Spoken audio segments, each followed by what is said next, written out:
ओम शांति। 30 मार्च 2024 आज की साकार मुरली रंगीन बड़े बड़े अक्षरों में पढ़ें, सुने और मंथन करें।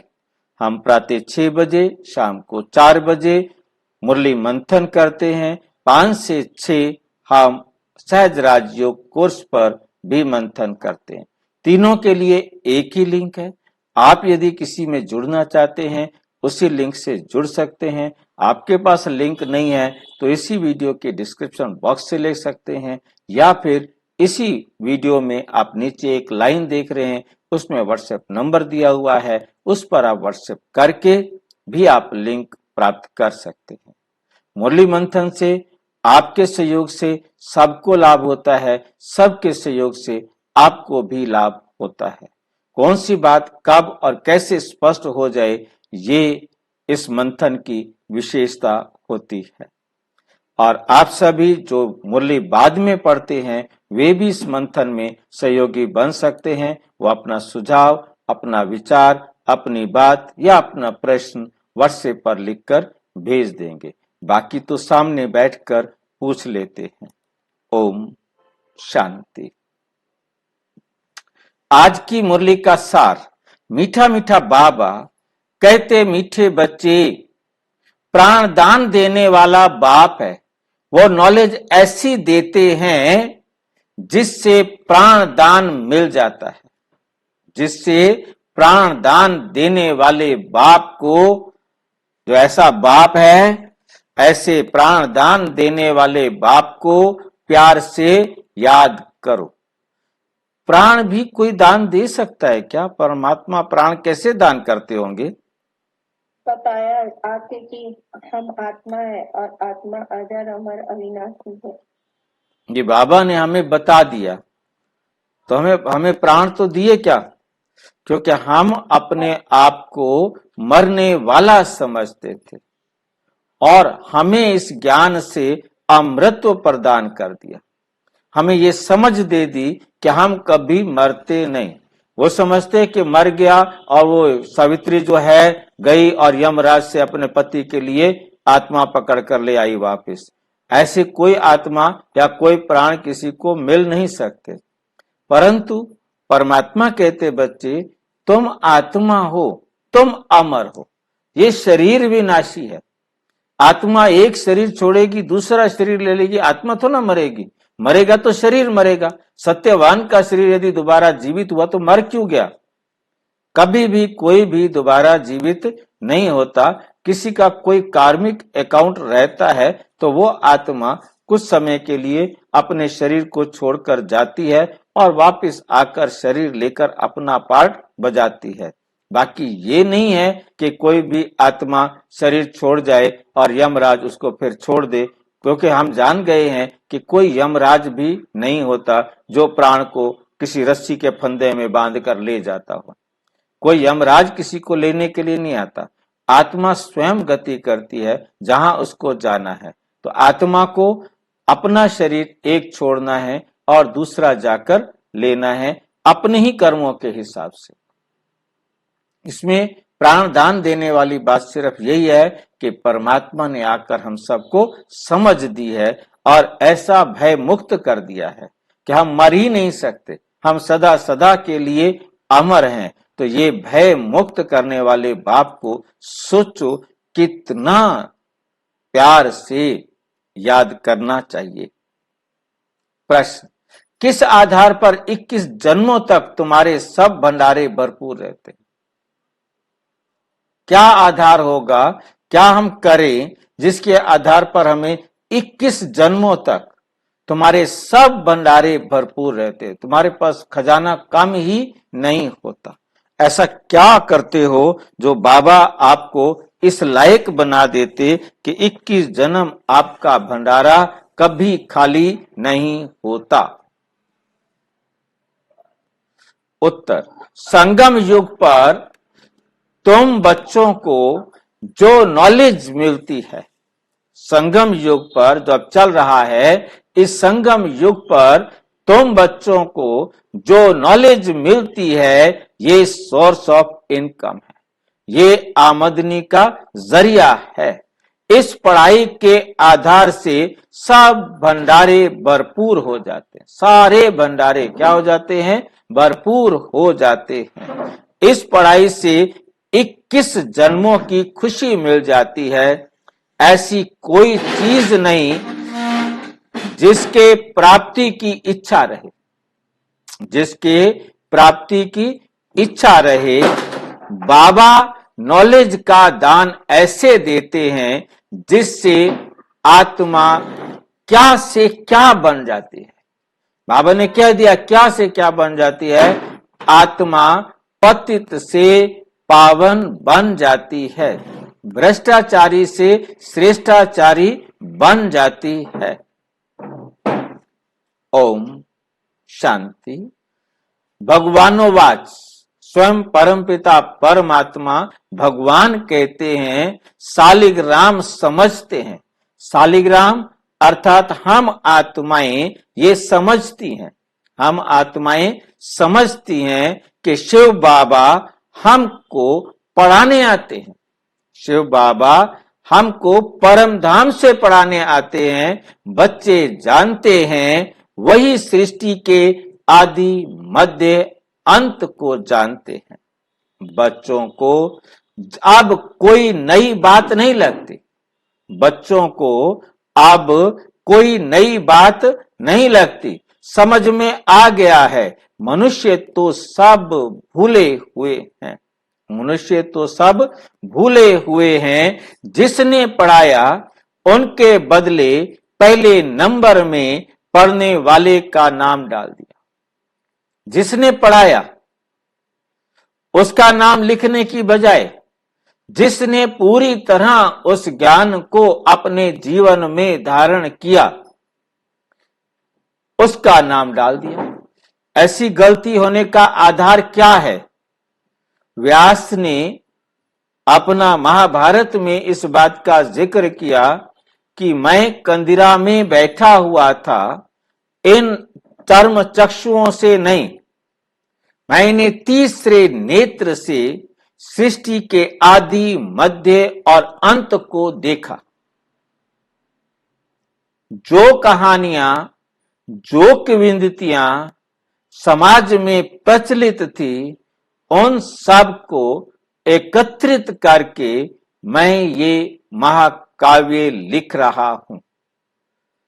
अब उसने जो भी देखा होगा, अब उसमें उसे परम आत्मा जो अशरीरी अजन्मा अब नहीं दिखाई देता, तो उसको उस समय कहां से दिखाई देगा? तो उसको कौन दिखाई दिया? जिसने ज्ञान को अच्छी तरह बुद्धि में धारण किया और उसके साथ बाकी दुनिया की जो कहानियां थी, दुनिया की जो किंवदंतियां थी, जो घटनाएं थी, उन दुनियावी घटनाओं के साथ उसको जोड़कर अपनी समझ से लिखा।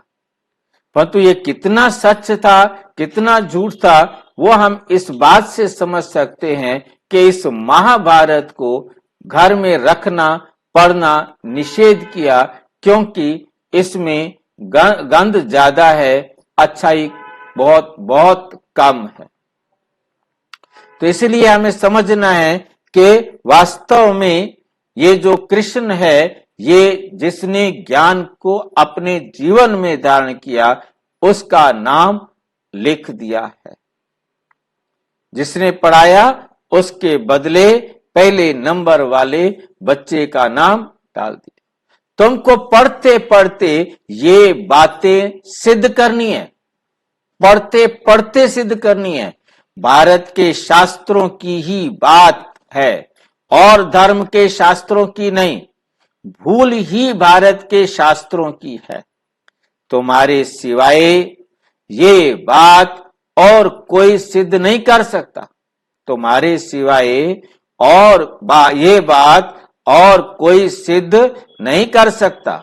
बच्चे जानते हैं ये अनादि ड्रामा है, बच्चे जानते हैं ये अनादि ड्रामा है। फिर भी रिपीट होगा, तुम मनुष्य मात्र को सुधारने का पुरुषार्थ करते हो।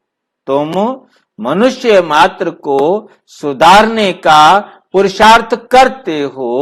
मनुष्य जब सुधरते हैं तो दुनिया ही सुधर जाती है, तो दुनिया ही सुधर जाती है। सतयुग है सुधरी हुई नई दुनिया। सतयुग क्या है? सुधरी हुई नई दुनिया। और कलयुग है अनसुधरी हुई पुरानी दुनिया। कलयुग है अनसुधरी हुई पुरानी दुनिया। ये भी तुम बच्चे अच्छी रीति जानते हो, ये भी तुम बच्चे अच्छी रीति समझते हो। ये और कोई समझ नहीं सकते, ये तुम बच्चे अच्छी रीति क्या करते हो? समझते हो। धारणा कर समझाने लायक भी बनते हो। जब तुम खुद धारणा करते हो तब समझाने लायक भी बनते हो। तो हमें बहुत अच्छी तरह से समझना है कि हमें धारणा करके समझने लायक भी बनना है। इसमें बड़ी रिफाइनेस चाहिए। ये तभी कर सकते हैं जब इसमें बड़ी रिफाइनेस हो, बड़ी सफाई हो, सच्चाई हो। बाबा तुमको कितना रिफाइन कर समझाते हैं? बाबा तुमको कितना रिफाइन कर समझाते हैं, सुधारते हैं। बाप कहते हैं जब तुम सुधर जाते हो फिर मुझे सुधारने की जरूरत नहीं रहती, मुझे सुधारने की जरूरत नहीं रहती। तुम अनआर्य बन पड़े थे, अब आर्य अर्थात देवी देवता बनना है। अनआर्य जो सुधरे हुए नहीं थे, आर्य जो सुधरे हुए अर्थात देवी देवता बनना है। सो तो बनेंगे कब हम? सो तो सतयुग में ही होंगे। बनने का पुरुषार्थ हम अभी करते हैं, परंतु सतयुग में हम बनकर आते हैं। वहां हम दिखाई देते हैं, वहां हम प्रस्तुत होते हैं।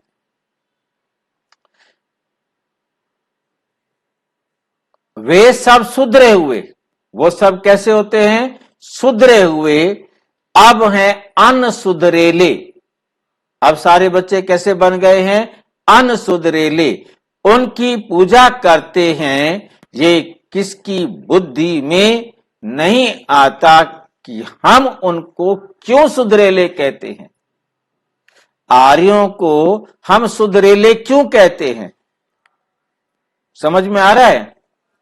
क्यों कहते हैं हम आर्य को सुधरेले?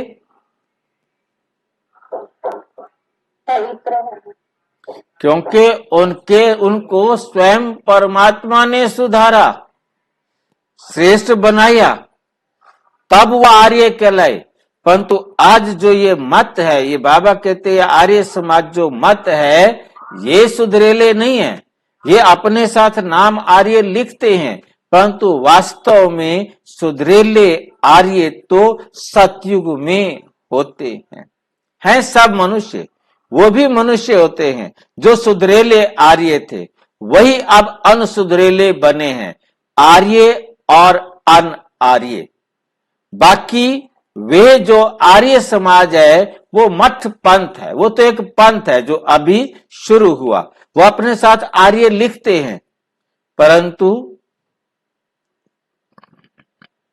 हम जान सकते हैं उसके लिए।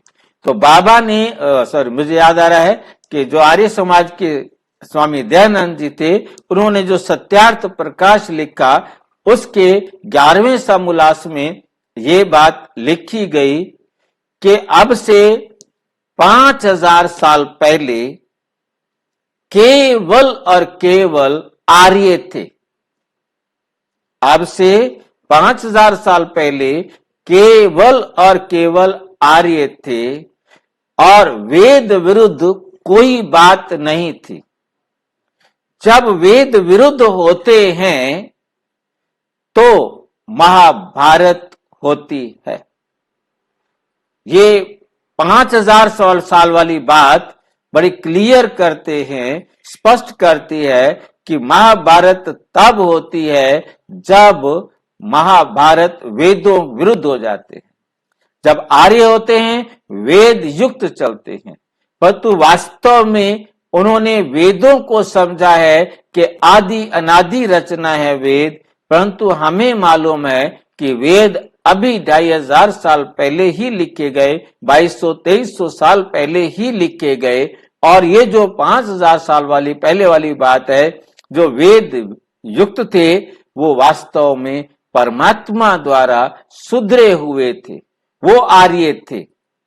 वो आर्य धीरे धीरे सुधरेले से अनसुधरेले बन गए। ये सब झाड़ से क्लियर समझ सकते हैं।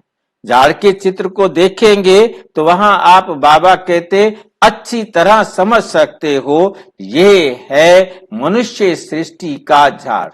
ये क्या है? मनुष्य सृष्टि का झाड़ है। और इस मनुष्य सृष्टि के झाड़ की आयु कितनी है? 5000 वर्ष। इसका नाम क्या रखा? कल्प वृक्ष। कौन बताएगा इसका नाम कल्प वृक्ष क्यों रखा? नीम का वृक्ष नहीं रखा, है जी? 5000 वर्ष की इसकी उम्र है, 5000 वर्ष। तो जिसकी 5000 वर्ष उम्र होगी तो कल्प हो जाएगा वो। एक कल्प बनता है ना 5000 का। एक कल्प बनता है 5000 साल का। चारों युग जब मिल जाते हैं तब उसे कल्प कहा जाता है। ये कल्प का वृक्ष है, बाकी कोई पेड़ नहीं है। ये वृक्ष क्यों कहा इसको, ये कौन बताएगा? इसको वृक्ष क्यों कहा? इसको टाल टालियां फुटती है ना। हाँ, इसकी ब्रांचेस टाल टालियां निकलती हैं। पहले एक शिव बाबा के 2 बच्चे, फिर उसके बाद ढेर सारे बच्चे बनते जाते हैं। तो कहने का भाव है कि ये सृष्टि जैसे एक व्यक्ति है, उसके 4 बच्चे हुए, 4 से 16 हुए, 16 से 64 हुए, ऐसे बढ़ते जाएंगे तो एक पूरा देखेंगे तो सारी सृष्टि का आदि बीज परमपिता परमात्मा है और उससे फिर ये सारा संसार बनता है। सारी सृष्टि के जीव इसका बीज भी बताते हैं ना, जो बाबा बोलते हैं ना, इसका बीज भी हो और जो कृष्ण और राधा के पत्ते भी निकलते हैं, हाँ, तो ये वृक्ष की निशानी है ना। बिल्कुल बिल्कुल। तो मतलब ट्री का मतलब ये दुनिया वाला पेड़ नहीं, मतलब ट्री के साथ इसको कंपेयर किया गया है। जैसे पेड़ की ब्रांचेस निकलती जाती हैं, ऐसे शिव बाबा से ये सारा संसार जुड़ता जाता है, बनता जाता है। परंतु ये पैदा नहीं होता, उस पेड़ की तरह बड़ा नहीं होता, उस पेड़ की तरह निकलता नहीं है। यहाँ एडॉप्शन होती है, यहाँ एडॉप्शन की जाती है कि शिव बाबा पहले एक बच्चे को अडॉप्ट करते हैं, 2 को, 4 को, 6 को, सबको अडॉप्ट करते जाते हैं और एक बहुत बड़ा झाड़, पूरा संसार उसके अंदर आ जाता है। इसे गुलदस्ता कहो, झाड़ कहो, जो मर्जी कहो, कह सकते। परंतु कल्प वृक्ष अक्षर से मनुष्यों की बुद्धि में झाड़ नहीं आता। जब कल्प वृक्ष कहते हैं, कुछ लोग तो समझते हैं कि किसी पेड़ को कहा जाता है। अलग अलग ग्रंथों में अलग अलग पेड़ को जो है ना कल्प वृक्ष के साथ कंपेयर कर दिया गया, कह दिया गया ये कल्प वृक्ष है, ये कल्प वृक्ष है, ये कल्प वृक्ष है। उस वृक्ष की विशेषताएं बताई और उस वृक्ष का वर्णन कर दिया कि ये वृक्ष है। तो वास्तव में बाबा कहते बच्चे कल्प वृक्ष जो है इसकी कंपेयर करते हैं। कल्प वृक्ष अक्षर मनुष्यों की बुद्धि में झाड़ नहीं आता, तुमको झाड़ के रूप में समझाया है। मतलब मनुष्य इसको झाड़ नहीं समझेंगे, परंतु तुमको जो है ना ये क्या दिखाई देता है, झाड़ के रूप में समझाया गया है। वे कह देते हैं कल्प लाखों वर्ष का है, हम कहते हैं कल्प 5000 वर्ष का है, और वो क्या कहते हैं कल्प कितना है, कल्प लाखों वर्ष का है। वो कहते हैं हाँ, वास्तव में कल्प कितना है, केवल 5000 वर्ष का है। और कोई कितनी आयु सुनाते, कोई कितनी, पूरा समझाने वाला कोई है नहीं, पूरा समझाने वाला कोई है नहीं। आप में से जानते हैं कि क्या है? कभी आपको समझाना पड़े तो कलयुग की आयु कितनी है? 4,32,000। कैसे बताया आपने 4,32,000 साल? शास्त्र में हाँ जी, बाबा के हिसाब से तो 1250। हाँ, बाबा के हिसाब से 1250 है, आप बता रहे हो 4,32,000 है। कैसे करें वो इसको? तो शास्त्र में, शास्त्र में। शास्त्रों में लिखा हुआ है। अच्छा, चलो देखो, मैं आपको वो शास्त्र भी दिखाता हूं जहां लिखा हुआ है कि कल्प की आयु कैसे कैसे बिगाड़ी गई, कैसे उसको ठीक किया गया। इस मुरली में से आप अपने पास नोट करके रख लेना। देवताओं की काल गणना ये जो है कि एक मानव वर्ष, जहां हम रहते हैं इसको मानव कहते हैं, एक मानव वर्ष का बराबर है एक दिव्य दिवस, देवताओं के एक दिन के बराबर है। और 30 दिव्य दिवस एक दिव्य मास के बराबर, और 12 दिव्य मास एक दिव्य वर्ष के बराबर, और दिव्य जीवन काल 100 दिव्य वर्ष। 100 दिव्य वर्ष देवताओं के 100 दिव्य वर्ष के बराबर है। तो इस प्रकार 36,000 मानव वर्ष गुजर जाते हैं तो क्या बनता है हमारा दिव्य युग। ठीक है कि नहीं? मतलब 100 सारे के सारे कल्प की आयु 36,000 वर्ष। ठीक है, अब इस 36,000 वर्ष को करना क्या है, हमें 360 से गुणा करेंगे तो ये आ जाएगा हमारा कल्प की आयु। उनके हिसाब से कल्प की आयु आ जाएगी। ये कहां लिखा हुआ है, इसको भी आप नोट करना चाहें तो अपने पास नोट कर सकते हैं। ये इसमें वीडियो में दिखाई देगा आपको। ये विष्णु पुराण के अनुसार लिखा गया है। काल गणना विभाग विष्णु पुराण भाग 1 तृतीय अध्याय में लिखा गया है। तीसरे अध्याय के अंदर ये लिखा हुआ है कि कैसे कैसे ये हमारा युग चलता है। और इसके साथ हम देखेंगे हमारे एक कल्प में कितने दिन होते हैं, इसको भी यहां पर दिखाया है। यह है सुनेरों के वेद पुराण के अनुसार, हिंदू पुराण के अनुसार ब्रह्मांड की संरचना क्रमिक रूप से सृष्टि के ईश्वर द्वारा होता है, जिनका जीवन 100 ब्रह्मा वर्ष 100 ब्रह्मा वर्ष होता है। ब्रह्मा का एक दिन को कल्प कहते हैं। मतलब ब्रह्मा की आयु इसमें लिखी है कि 100 वर्ष है। अब इस सारे राज को समझने के लिए हम चलते हैं और इसको आसानी से समझने का प्रयास करेंगे। मैंने इसको यहां पर मल्टीप्लाई करके दिखाया है ताकि आपको कोई मेहनत नहीं करनी पड़े। इस मुरली में जब भी आप चाहेंगे तो देखकर नोट कर लेना। यहां पर क्या है कि हमारे शास्त्रों में एक जगह लिखा गया कि कलयुग का एक एक दिन इतना दुखदाई होगा जो एक दिन एक साल के बराबर गुजरेगा। तो अब उन्होंने क्या किया कि कलयुग के दिन है 1200 साल का है कलयुग, तो एक दिन एक साल के बराबर होता है। तो उन्होंने 1200 को 360 से मल्टीप्लाई कर दिया। देख रहे हैं आप यहां पर 1200 को 360 से गुणा किया। आपके मन में प्रश्न उठेगा 360 से क्यों गुणा किया, 365 से क्यों नहीं किया? अंग्रेजों का जो कैलेंडर है वो सूर्य के हिसाब से चलता है, हमारा जो कैलेंडर है वो चंद्रमा के हिसाब से चलता है। हमारे हिसाब से 360 दिन होते हैं और कुछ दिन जो बचते जाते हैं, क्योंकि हमारा महीना 27 दिन का होता है, तो कुछ दिन बचते जाते हैं। वो फिर 3 साल के बाद 13 महीने हो जाते हैं। जोड़ करके वो 7-8 दिन जुड़ते जुड़ते तीसरे साल में पूरा एक महीना हो जाते हैं। तो हमें समझना है कि हमारे कैलेंडर के हिसाब से साल के 360 दिन होते हैं। आपने देखा होगा कभी कभी 2 दिन एक साथ में आ जाते हैं, कभी कभी 1 दिन 2 दिन चला जाता है, और कभी कभी कोई तिथि होती ही नहीं है, आज तिथि है ही नहीं।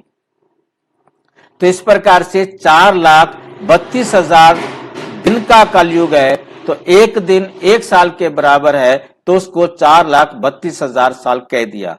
इसी प्रकार से त्रेता के लिए द्वापर के लिए क्या किया जाए, तो उन्होंने कहा कि द्वापर के लिए क्या करो, उसको 2 से गुणा कर दो।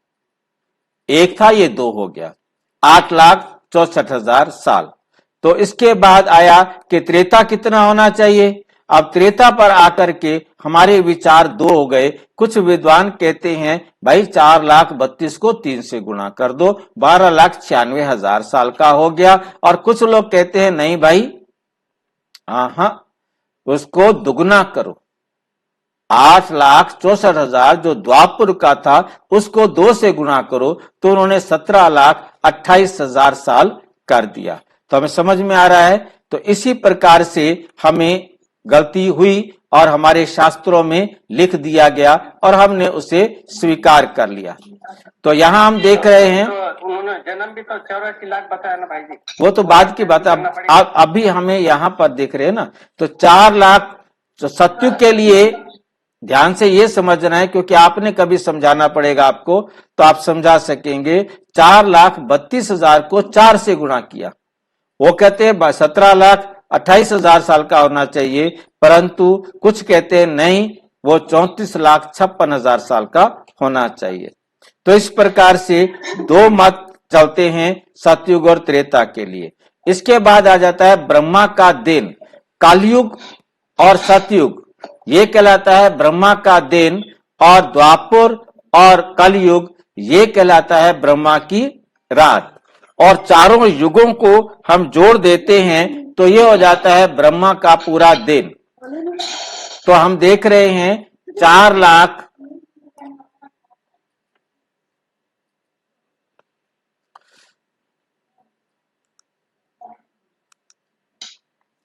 4,32,000, 8,64,000, 12,96,000 सबको हम जमा करते जाएंगे तो 43 या जाएगा 43,20,000 साल का हमारे सामने ब्रह्मा का एक दिन, ब्रह्मा का एक दिन आएगा। ये तो हमें समझ में आया होगा। ये हमारे पास आ गया ब्रह्मा का एक दिन। अब उसके बाद इसको क्या किया कि इनको युगों को जमा करने के बाद दूसरे की तरफ से जमा करेंगे तो 8,48,000 के 48,000 के हिसाब से आ गया ब्रह्मा का एक दिन और एक रात मिलाकर। अब क्या होता है कि ब्रह्मा की आयु है 100 वर्ष, तो उन्होंने उसको 360 से गुणा करके 100 से फिर गुणा कर दिया। इतने समय के बाद ब्रह्मा मर जाएगा और फिर दूसरा ब्रह्मा पैदा होगा। एक ब्रह्मा मर जाएगा और दूसरा ब्रह्मा पैदा होगा। यहां पर हमें दिखाई है कि ये ब्रह्मा की आयु है 100 वर्ष। तो 100 उनके हिसाब से ब्रह्मा मरता है जब 100 बार, इतने बार ये कल्प चल जाता है, उतने बाद ये मर जाता है। तो हमें ये बात अच्छी तरह से इस मुरली को नोट कर लेना है और आपने इसको समझ लेना है कि कितने समय का कैसे ये कैलकुलेशन दिया हुआ है। पूरा समझाने वाला कोई है नहीं। आपस में कितना शास्त्रवाद करते हैं। तुम्हारी तो ये रूह रिहान है, तुम्हारी क्या है, ये रूह रिहान है।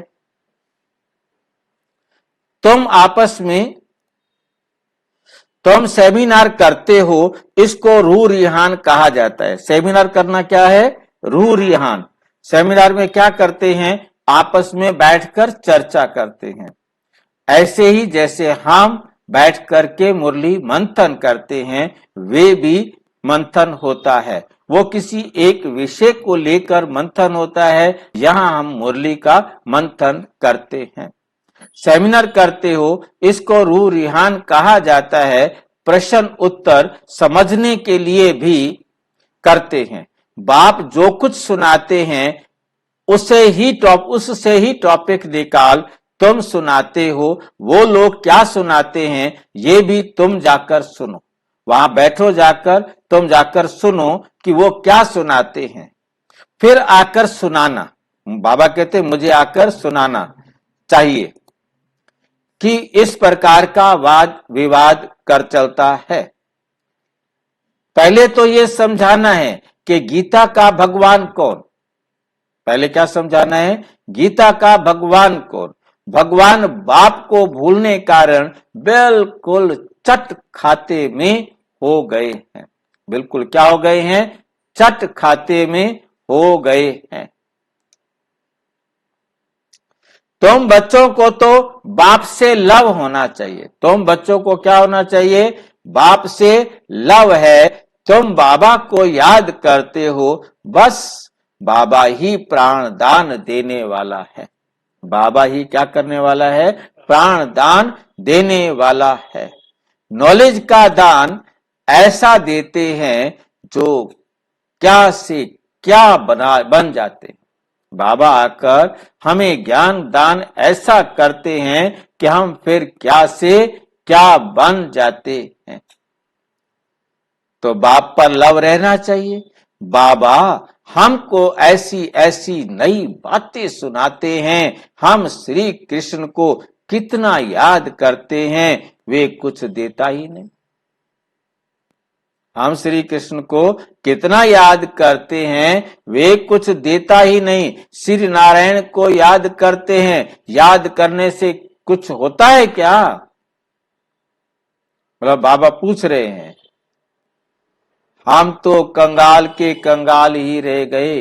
हम तो कंगाल के कंगाल ही रह गए। देवताएं कितने सॉल्वेंट थे, कितने विघ्न विनाशक थे। सॉल्वेंट माना विघ्न विनाशक। और अब सभी आर्टिफिशियल चीजें हो गई हैं, जिसका दाम नहीं, उनका आज दाम हो गया है। जिनका दाम नहीं था, जिन चीजों की कोई वैल्यू नहीं थी, आज उनकी भी कीमत हो गई है। वहां अनाज आदि के दाम की बात ही नहीं। वहां अनाज किसी को भी चाहिए, सबको फ्री मिलता है। अनाज की कोई किसी के पास कमी नहीं। खाने के लिए फल सब्जियां, ये सब कुछ अथाह मिलता है। सबको अपनी अपनी प्रॉपर्टी आदि है। कोई अप्राप्त वस्तु नहीं जिसके प्राप्ति की इच्छा हो, क्योंकि सतयुग में कुछ भी प्राप्त करने की इच्छा नहीं होती है। बाबा कहते हैं, मैं तुम्हारा भंडारा भरपूर कर देता हूं, तुमको ऐसी नॉलेज देता हूं जिससे तुम्हारा भंडारा भर जाता है। तुम्हारी बुद्धि में है knowledge is source of income, आमदनी का जरिया है। नॉलेज ही सब कुछ है। इस पढ़ाई से तुम कितना ऊंच बनते हो, पढ़ाई का भंडार है ना। वे टीचर्स पढ़ाते हैं, उनसे अल्पकाल का सुख मिलता है, और इस पढ़ाई से तुमको 21 जन्मों का सुख मिलता है। तुम बच्चों को बहुत खुशी होनी चाहिए। ये समझने में टाइम लगता है, जल्दी कोई समझ ना सके। कोटों में कोई निकलता है, कोटों में कोई निकलता है। आधा कल्प सभी मनुष्य एक दो को गिराते ही आए हैं। चढ़ाने वाला एक बाप है। बेहद की पढ़ाई पढ़ाने वाले के बदले पढ़ने वाले का नाम डाल दिया है। पढ़ने वाले का नाम डाल दिया है। दुनिया इन बातों को नहीं जानती। कहते हैं भगवानो वाच, पढ़ा कर गए हैं, फिर उनका कोई शास्त्र रहता नहीं। सतयुग में कोई शास्त्र है नहीं। ये सब हैं भक्ति मार्ग के शास्त्र। कितना बड़ा झाड़ है। भक्ति की ये अनेक टाल टालियां ना हो, भक्ति की ये अनेक टाल टालियां ना हो तो झाड़ का नाम भी ना रहे। ये सब धारणा करने की बातें हैं। तुम धारणा करते हो, पढ़ाने वाला तो पढ़ाकर गुम हो जाता है। अपने आप ही कह रहे हैं, मैं तो पढ़ाकर गुम हो जाता हूं। दुनिया वाले गाते रहते हैं, हे भगवान कहाँ छुपे हो भगवान, दर्शन दो भगवान, बना के दुनिया कहाँ छुप गए हो, खेल रचाकर कहाँ चले गए हो। और बाबा खुद कह रहा है, मैं खेल रचाकर छुप जाता हूं, आराम से जाकर परम धाम में बैठ जाता हूं। पढ़ने वाले आकर विश्व के मालिक बनते। पढ़ाने वाला तो पढ़ाकर गुम हो जाता है और पढ़ने वाले आकर विश्व के मालिक बनते हैं। कितनी नई बातें हैं, बोले ये दुनिया वाले समझ ही नहीं सकते कितनी नई बातें हैं। एक भी बात कोई की बुद्धि में बैठती नहीं है। स्टूडेंट भी तुम सब नंबरवार हो, हम सारे स्टूडेंट भी एक जैसे नहीं है, सब नंबरवार हैं। कोई पास होते हैं, कोई फेल होते हैं। यह है बेहद का बड़ा इम्तिहान, बेहद का बड़ा इम्तिहान। इससे बड़ा इम्तिहान कोई नहीं होता। सारी आत्माएं एक साथ पेपर देती हैं, सारी की सारी आत्माएं एक साथ पेपर देती हैं और सभी आत्माओं का पेपर एक ही सेकंड में होता है। सबके लिए वो एक सेकंड कॉमन होता है। ये नहीं कि किसी का पहले हो जाए, किसी का बाद में हो जाए। यहां तो इलेक्शन कराने के लिए देखो कि 7 बार इलेक्शन करेंगे और वो भी एक देश के अंदर, और वहां सारे विश्व का पेपर एक ही सेकंड में होगा। पेपर लेने वाला, पेपर देने वाला हर आत्मा स्वयं। क्वेश्चन भी आउट, आंसर भी आउट, मार्किंग स्कीम भी आउट। कितनी कमाल की बात है। क्वेश्चन भी आउट, आंसर भी आउट, मार्किंग स्कीम भी आउट, और हर एक ने खुद अपना पेपर देना भी है और अपना पेपर लेना भी है। कोई किसी का पेपर ना लेगा और ना देगा। कितनी कमाल की बात है कि कोई भी किसी का पेपर देगा नहीं, खुद हर एक ने अपना पेपर खुद ही देना है। हर एक ने अपना पेपर खुद देना है और खुद लेना है, खुद रिजल्ट निकालना है, और ये सारे काम करने हैं एक ही सेकंड के अंदर। और एक ही सेकंड में अपना कार्मिक अकाउंट भी बराबर करना है, रिजल्ट भी डिक्लेयर करना है और परम धाम में भी चले जाना है। कितनी फास्ट स्पीड है। और एक आत्मा ने सारी आत्माएं एक ही सेकंड के अंदर अपना पेपर देकर परम धाम में चली जाएंगी। किसी को डाउट हो तो पूछ सकता है कैसे जाएंगी। किसी के मन में डाउट हो तो पूछ सकता है। बड़ा क्लियर है एकदम, हर एक आत्मा को। तो आप बताओ ना फिर। नहीं, बताओ आप अपना डाउट पूछो ना। आपको कहा नहीं, आपको कहीं डाउट लगता है तो मैं उस डाउट को भाई जी, एक सेकेंड में क्वेश्चन क्या, पेपर क्या, हाँ कैसे ये होगा? राइट, ये यही मैं सोच रहा था कि कोई पूछे तो मैं बताऊं। सारे जानते हैं वैसे कि एक ही सेकंड में हमको नष्टो मोहा आत्मिक स्मृति से घर में जाना है। अब कौन कितना नष्टो मोहा, क्वेश्चन यही है, आंसर भी यही है कि हमको नष्टो मोहा स्मृति लब्धा होकर के घर जाना है। अब इसका आंसर कितना बना, कोई कितना नष्टो मोहा बना, वो उस आत्मा ने खुद ही अपने आप को चेक करना है। दूसरा उसको चेक करने के लिए नहीं आएगा, क्योंकि बाबा को मालूम है, बाबा इस साइकोलॉजी को जानते हैं कि मैं कोई भी गलती करके सारी दुनिया को बुद्धू बना सकता हूं कि मैंने गलती नहीं की।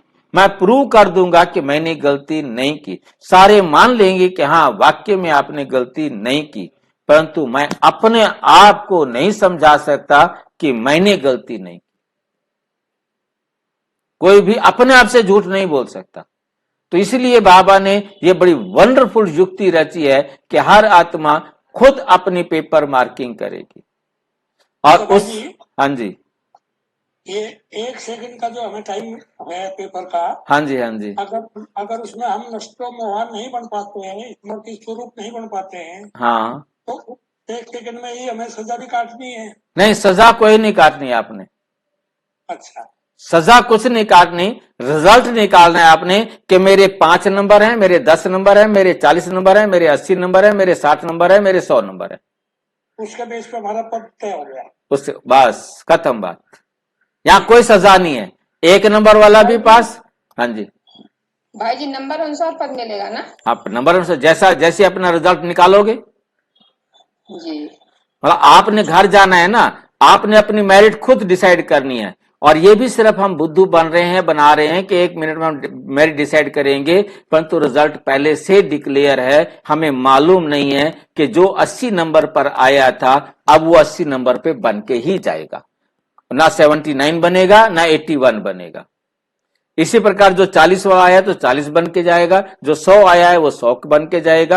मतलब उसी सेकंड में वो उसी पोजीशन में पहुंचेगा जिस पोजीशन से वो आया था। ये रिजल्ट डिक्लेयर है। भाई अगर ये पता हो जाए ना तो हर आत्मा अपने अपने अकॉर्डिंग में बैठ जाएगी करके।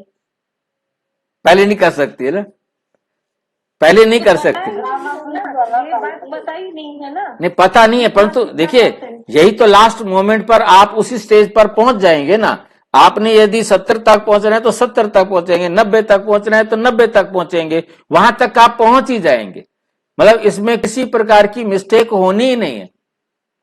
ये बात हाँ जी, बाबा ने पेपर आउट तो कर ही दिया है। हाँ देखो पेपर आउट कर दिया कि नष्टो मोह स्मृति रब्दा बनना है।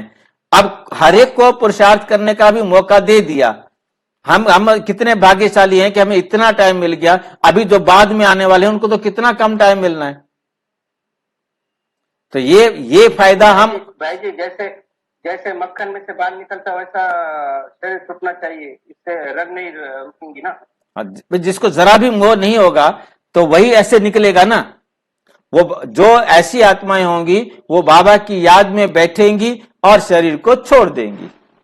और जो है ना दूसरी आत्माएं होंगी, किसी ने किसी से थप्पड़ खाना है, किसी को थप्पड़ मारना है, किसी से कोई सेवा लेनी है, किसी को कोई सेवा देनी है, वो बराबर करके चला जाएगा। वो बाबा की याद में बैठने का टाइम कहां से लाएगा। बाबा की याद में बैठकर शरीर को छोड़ना और किसी ना किसी से कार्मिक अकाउंट बराबर करते हुए शरीर को छोड़ना, ये हिसाब किताब तो रहेगा ना। कार्मिक अकाउंट बराबर करते हुए बाबा की श्रीमत पे करना हाँ, सब संभव है ना। हाँ बिल्कुल। तो हमें समझ में आ गया होगा ये सब 1 सेकंड में होना है। इसमें किसी भी प्रकार का कोई भी मतलब फर्क नहीं पड़ता है। तो इसमें कोई फेल होते हैं तो कोई पास होते हैं। ये है बेहद का बड़ा इम्तिहान। तुम जानते हो हम अभी अच्छी तरह पढ़ेंगे तो कल्पांतर अब भी हमने अच्छी तरह पढ़ाई की तो हर कल्प अच्छी तरह पढ़ते आए हैं और हर कल्प अच्छी तरह पढ़ते रहेंगे।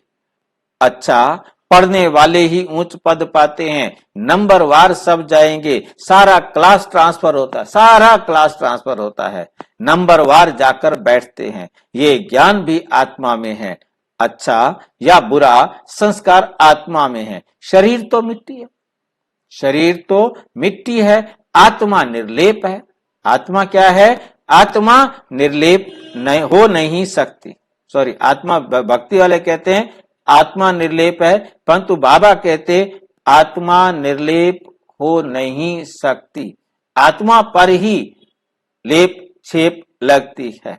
हमारी कुछ बहनें हैं वो ये कहती हैं कि आत्मा तो पवित्र है, आत्मा पर तो कोई असर नहीं होता, मन बुद्धि संस्कार पर असर होता है। परंतु बाबा की बात उनको समझ में आ जाए कि आत्मा पर ही लेप छेप होती है, आत्मा पर ही गुणों का अभाव होता है, अवगुण आते हैं, तभी कहा जाता है आत्मा पर ही अवगुण आते, तभी तो बाबा को भी आना पड़ गया। सारा आत्मा पवित्र हो गया, हाँ, अपवित्र हो गया तो परमात्मा आकर, हम दुनिया वाले भी कहते हैं ये दुष्ट आत्मा है, क्यों? ये पाप आत्मा है, क्यों? ये नीच आत्मा है, क्यों? ये धर्म आत्मा है, ये महान आत्मा है। उसके गुणों के आधार पर उसको दिया जाता है ना। तो जो आत्मा जैसे जैसे आती है, जैसे जैसे गुण धारण करती है, उसको वैसा टाइटल मिल जाता है। सीमा बोलो भाई। भाई जी थोड़ा नष्टो मोहा के बारे में समझाओगे? नष्टो मोहा मतलब जो कुछ भी हमें इन संसार में देख रहे हैं उसमें हमारा शरीर भी है और सारा संसार भी है। जो कुछ भी हम देख रहे हैं ये हमारे घर साथ नहीं चलने वाला, सारे जानते हैं। तो अब हमने अच्छी तरह समझ लेना है कि यह हमारे साथ जाने वाला नहीं है। यदि किसी भी चीज में हमारा मोह रह गया तो उस समय हम उसको देखते हुए उसके दुख में इस शरीर को छोड़ेंगे, तो नष्टो मोह नहीं बन पाएंगे। मोह के कारण हमारा हर एक चीज से मोह नष्ट हो, हमने इतना अपने आप को समझा देना है कि कोई भी चीज जाती है तो जाए, उसने मेरे पास रहना है तो एक सेकंड पहले वो मेरे से चीज नहीं जा सकती और मैंने उसे यूज नहीं करना है, ड्रामा में मेरा रोल नहीं है उस चीज को यूज करने का, वो चली जाएगी। जिसने यूज करना है वो उसे ले जाएगा या मैं उसे दे दूंगा। मैंने यूज करना है तो कोई दुनिया की ताकत उस चीज को ले नहीं जा सकती। यूज मैंने करना है और नहीं करना है तो फिर मेरे पास रहनी नहीं है। इससे आपकी अवस्था एकदम ठीक बनी रहेगी। तो ये भी तुम समझते हो, पहले तो गरीबों को उठाना पड़ता है। पहले किसको उठाना है? गरीबों को।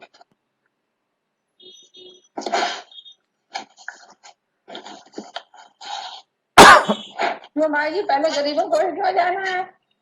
भाई गरीब जो है ना जल्दी समझदार होते हैं ना, गरीबों को दुख होता है, उनको जरूरत होती है, तो वो अपने आप में जल्दी समझ लेते हैं। जो सुखी हैं कहते हैं हमारे पास तो पहले से ही सुख है, हमें क्या जरूरत है। वो पहले आएंगे, गरीब पहले आएंगे। अमीर भी कहते हैं भाई तुम्हें भगवान ने नहीं दिया, तुम जाओ, हमें तो भगवान ने बहुत दे रखा है, हमें जाने की जरूरत नहीं है। गुरुओं के भी अच्छे अच्छे अनन्य शिष्य जब आएंगे तब उन सब की बुद्धि खुलेगी। अच्छे अच्छे अनन्य शिष्य जब आएंगे तब उन सबकी बुद्धि खुलेगी, देखेंगे ये तो हमारे ही पत्ते निकलते जाते हैं, यहाँ के जो होंगे वो तो निकल आएंगे, जो यहाँ के होंगे वो तो छोड़ छोड़ के अपने धर्म को इधर आ जाएंगे। बाप आकर नया झाड़ शुरू करते हैं जो और धर्मों में नहीं, जो और धर्मों में नहीं होते, वे सब लौटेंगे, फिर भी अपने भारत में ही आएंगे, फिर भी वे अपने भारत में आएंगे। अनिल भाई कुछ पूछ रहे हैं? हाँ जी, गरीब का मतलब ऐसा भी हो सकता है ना जिसके बुद्धि में शास्त्रों का ज्ञान भरा नहीं है, खाली है और बाप को ज्ञान जल्दी एक्सेप्ट कर लेते, उनको गरीब कहा जाएगा। देखिए इस समय तो बाबा कहते सारी दुनिया गरीब है, इस समय सारी दुनिया गरीब है, परंतु क्या क्योंकि किसी के पास भी करेक्टर नाम जो वैल्यू है ना वो करेक्टर की होती है। कहते हैं ना इसकी बहुत वैल्यू है। कैसे वैल्यू है? मॉरल वैल्यू उसमें ज्यादा है। जिसमें मॉरल वैल्यू है वो अमीर है, जिसमें मॉरल वैल्यू नहीं है वो चरित्रहीन है। तुम्हारे बहुत गरीब है। आज सारी दुनिया के पास चरित्र खत्म हो गया है, इसलिए सारे गरीब हैं। यहाँ गरीब पैसे वाले से नहीं है, परंतु दुनिया की नजर हमेशा पैसे वाली पर रहती है। हम भी जब बात करते हैं तो हमें भी पैसे वाले दिखाई देते हैं, ये अमीर हैं, ये गरीब हैं, परंतु वास्तव में जिसका चरित्र खराब है वही सबसे ज्यादा गरीब है, उसे सबसे ज्यादा जरूरत है। हमारी डाल के जो होंगे, जो हमारी डाल के होंगे, सतयुगी सनातन धर्म वाले होंगे, वो आ जाएंगे, वे सब आ जाएंगे। आगे चलकर तुम सब वही गरीब है, समझो वही गरीब है, जो आने वाले है ना वही गरीब है। देखो गरीब का मतलब आप समझ गए होंगे कि देखो जो आया था 100%, अब वो हो गया काम, उसको तो लगेगा ना कि मैं बहुत गरीब हो गया। और जो आया ही 10 पर है, 100 वाला 10 पर आ जाए तो गरीबी महसूस करेगा। अब 10 वाला समझेगा तो मेरे पास था ही यही, मैं अमीर हूं। नरेंद्र भाई बोलो। भाई जी ब्रह्मा बाबा का चरित्र थोड़ी ना खराब था। किसने कहा ब्रह्मा बाबा का चरित्र खराब नहीं था?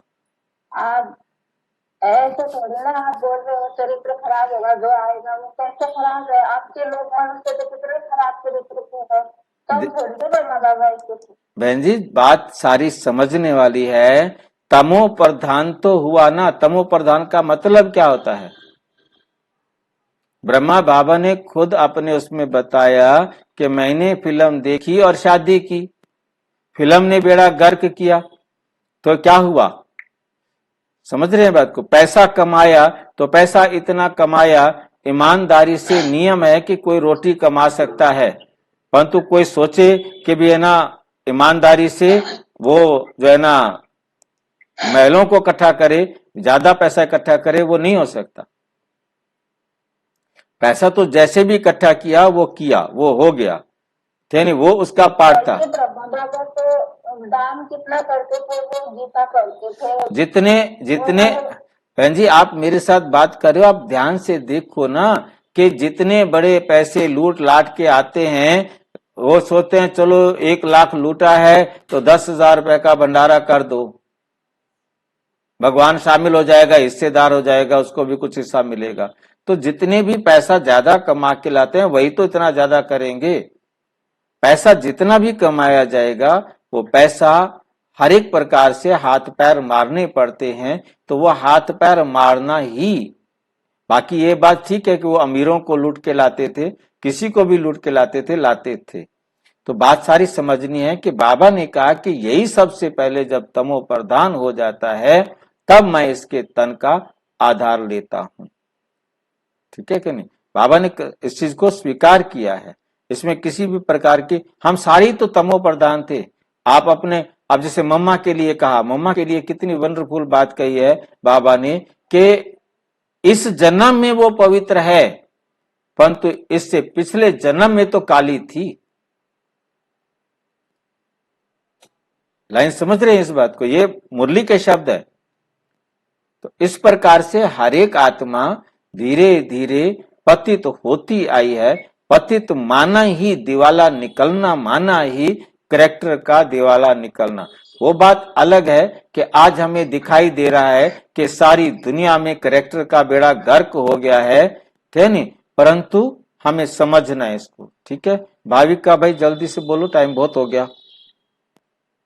भाई जी आप गरीब होने से तो दुखी होने से मतलब है क्या ना, जो दुखी होगा वही तो जाएगा ना। गरीब का मतलब दुखी, जब उसके अंदर विकार आ गए तो वो दुखी जरूर होगा ना। आगे चलकर तुम सब समझते जाएंगे। अब बाहर से धक्का, सबको धक्का मिलता है, अब बाहर से सबको धक्का मिलता जाता है। जहां जहां बाहर वाले हैं उनको भगाते रहते हैं, समझते हैं ये बहुत धनवान हो गए। यहां पहले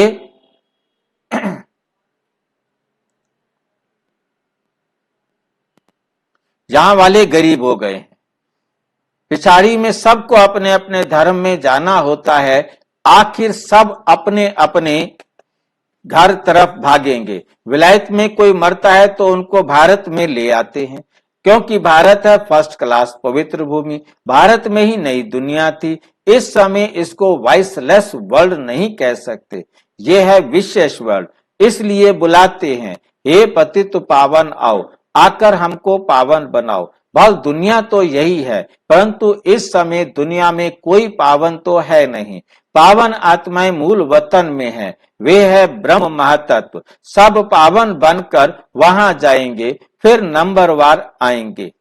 पाठ बजाने आदि सनातन देवी देवता धर्म का ये फाउंडेशन है। फिर 3 ट्यूब निकलती हैं, ये तो देवता धर्म है, ये कोई ट्यूब नहीं है। पहले ये फाउंडेशन, फिर 3 ट्यूब्स निकलती हैं। पहले ये फाउंडेशन है, फिर 3 ट्यूब्स निकलती हैं। आज थोड़ा ध्यान से समझना है इस बात को कि पहले फाउंडेशन है, फिर 3 ट्यूब्स निकलती हैं। कौन बताएगा 3 ट्यूब्स कब निकलती हैं? संगम शाखाएं जो निकलती हैं, ब्रांच 3 ब्रांच जो निकलते, वही 3 धर्म के बारे में तो बोला भाई। क्वेश्चन को 3 ट्यूब्स, एक एक प्लीज हाथ, एक हाथ उठाओ, एक जना बोलो कि जिसने बोलना है वो हाथ खड़ा करे तो मैं उसको पूछूं, नहीं तो समझ में नहीं आएगा, टाइम ज्यादा लगेगा। भाई जी दोबारा प्रश्न बोलना दोबारा। हाँ ध्यान दीजिए, फिर से सुन लीजिए कि बाबा ने कहा पहले एक धर्म होता है फाउंडेशन। बाप फाउंडेशन तुमको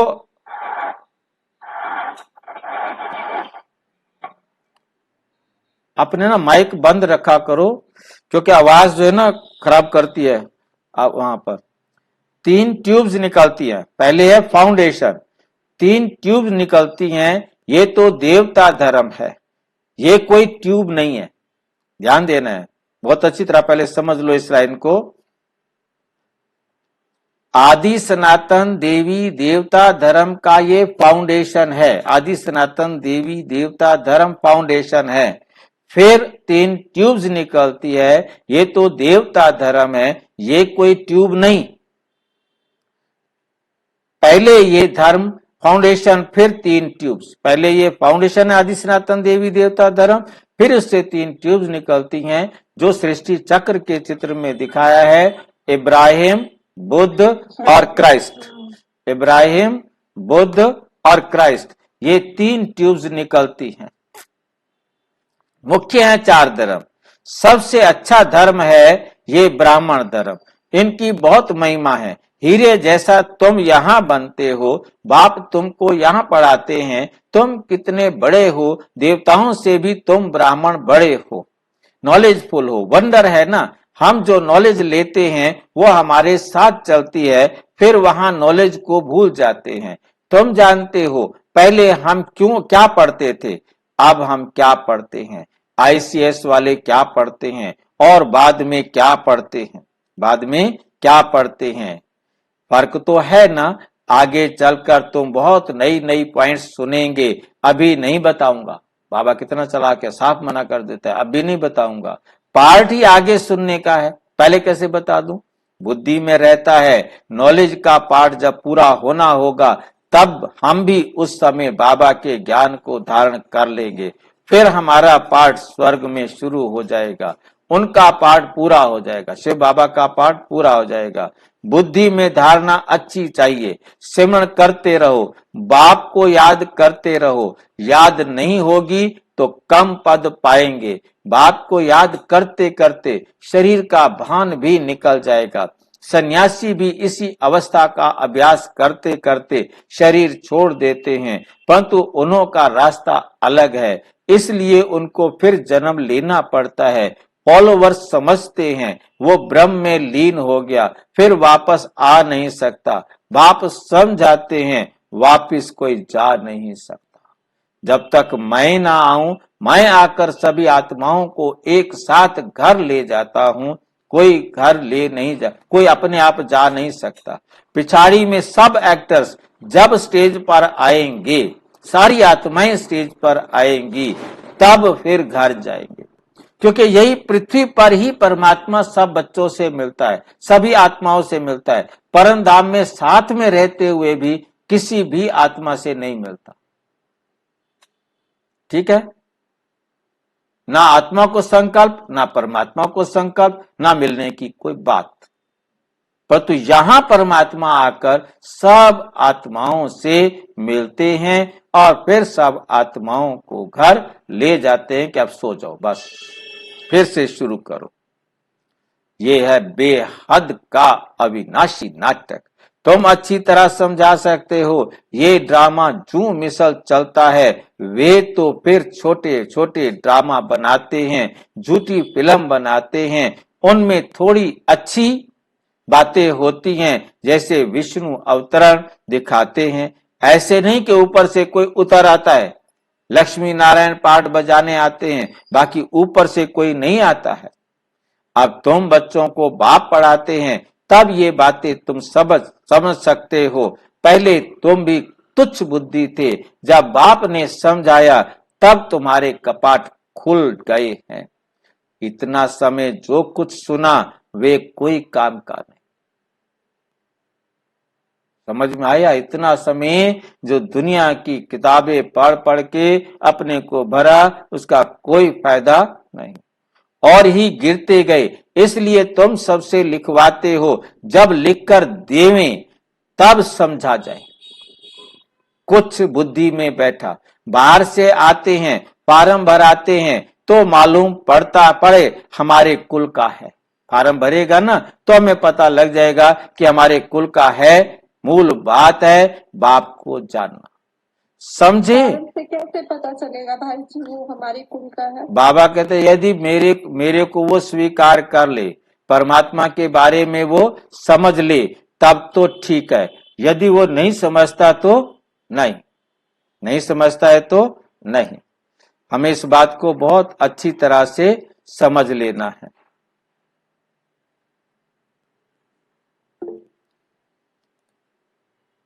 भाई जी फार्म में कुछ क्वेश्चन होंगे ना कि वो क्वेश्चन से पता चलता होगा कि ये मेरे कुल का है। ऐसे हाँ। कुछ लिखा होगा फॉर्म में।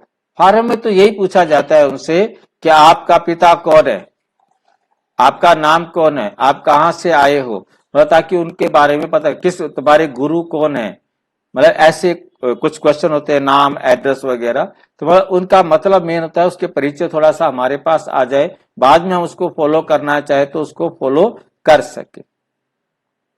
ठीक है, तो अब हमारे पास क्या आ जाता है, बाप को जानना, समझें कि बरोबर कल्प कल्प बाप हमको पढ़ाते हैं। ये पूछना है कब से पवित्र बने हो, ये पूछना है कि कब से पवित्र बने हो। जल्दी नहीं सुधरते, घड़ी घड़ी माया पकड़ लेती है, देखती है कच्चा है तो हप कर लेती है। कई महारथियों को भी माया हप कर गई। शास्त्रों में भी मिसाल अभी के हैं, मंदिर में भी घोड़े सवार, महारथी, प्यादे आदि दिखाते हैं। तुम अब अपना यादगार देखते हो, जब तुम बन जाएंगे तो भक्ति उड़ जाएगी, जब तुम बन जाएंगे तो भक्ति उड़ जाएगी। तुम किसको माथा नहीं टेक सकते, तुम पूछेंगे ये कहाँ गए, ये देवी देवताओं की मूर्तियों के जाकर पूछेंगे ये कहाँ गए, इनकी बायोग्राफी बताओ। बाबा ने तुम बच्चों को नॉलेजफुल बनाया है, तब तुम पूछ सकते हो, क्योंकि पूछने वाले को पता हो कि वो उसका जवाब भी दे सके। वो ना बता सके तब आप उनको बता भी सको, तब तो आप पूछेंगे ना। तो नशा रहना चाहिए, जब वो बता ना सके तो उनको समझाओ। पास विद ऑनर 8 होते हैं, ये बहुत बड़ा इम्तिहान है। अपने को देखना है, हमारी आत्मा पवित्र बनी है। बैटरी भरेगी तब जब योग होगा, बाबा के साथ योग जितना अच्छा होगा तो बैटरी आपकी भरेगी। बाप से योग होगा तो सतो प्रधान बनेंगे। तमो प्रधान आत्मा वापस नहीं जा सकती, तमो प्रधान आत्मा वापस नहीं जा सकती। ये भी ड्रामा है, वहां दुख देने वाली कोई चीज नहीं। गायें भी सुंदर हैं। श्री कृष्ण प्रधान आत्मा वापस नहीं जा सकती, मतलब सतयुग में नहीं जा सकती, नहीं, परम धाम, सतयुग में भी कहाँ जाएगी? परम धाम भी तो भाई, सतो प्रधानता जो परम धाम की है वो यही है ना, कि मेरा संसार में कोई हिसाब किताब नहीं, तो मेरे अंदर कोई भी अशुद्धता नहीं, तो मैं पवित्र हो गया ना। जब तक मेरा यहाँ पर हिसाब किताब है तब तक मेरे ऊपर बोझ चिपका हुआ है ना। जब मेरा 1 लाख किसको देना था, 10 लाख किसको देना था, 2 लाख किसको देना था, सबको दे दिया, अब मैं हल्का हो गया ना, पवित्र हो गया ना। अब मेरे को कोई पकड़ नहीं सकता, मुझे जाने से कोई रोक नहीं सकता। तो श्री कृष्ण के साथ गायें कितनी सुंदर दिखाते हैं। बड़े बड़े आदमी का फर्नीचर भी सुंदर होता है। गाय अच्छा दूध देती है तब तो दूध की नदियां बहती हैं। अब यहां नहीं, अभी तुम नॉलेजफुल बन गए हो, इस दुनिया को तुम तुच्छ समझते हो। इनका सारा किचड़ा स्वाहा होना है, फिर सारा किचड़ा निकल सब स्वच्छ बन जाएंगे। हम अपनी राजधानी में जाते हैं, उनका नाम है स्वर्ग। जानते ही खुशी होती, सुनते ही क्या हो जाती है, खुशी हो। स्वर्ग का नाम सुनते ही खुशी हो जाती है। अच्छा, मीठे मीठे सिक्की लदे बच्चों प्रति माता पिता बाप दादा का याद प्यार और गुड मॉर्निंग। रूहानी बाप की रूहानी बच्चों को नमस्ते।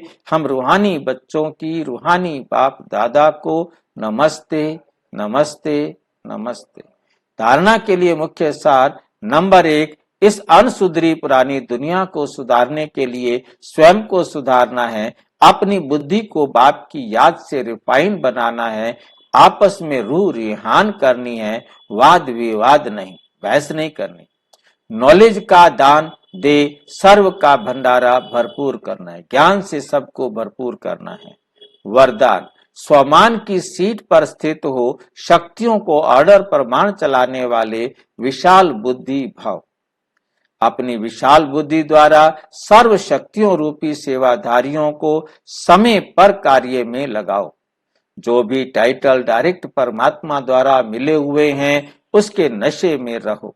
स्वमान की स्थिति रूपी सीट पर सेट रहो तो सर्व शक्तियां सेवा के लिए सदा हाजिर अनुभव होंगी, आपके ऑर्डर के इंतजार में होंगी।